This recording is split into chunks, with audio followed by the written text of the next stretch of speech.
Virginia is a western suburb of Monrovia, located near the Atlantic Ocean on the northern side of the St. Paul River in Liberia. It was the birthplace of Angie Brooks, the first African female president of the United Nations General Assembly. A settlement originally called New Virginia, the American Colonization Society used it as our location for African American immigrants from the United States. It gets its name from the U.S. state of Virginia, where most of the town's settlers originated before emigration to Liberia. Virginia was also the location of the Organization of African Unity Conference hosted by President William R. Tolbert Jr., who was the group's chair at the time, at Hotel Africa in 1979, just months before he was overthrown by Samuel Doe.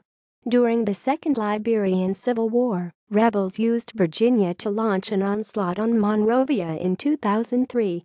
A South African consortium plans to invest US $100 million to renovate the historic hotel in time for Liberia's hosting duties of an International Women's Colloquium in 2009.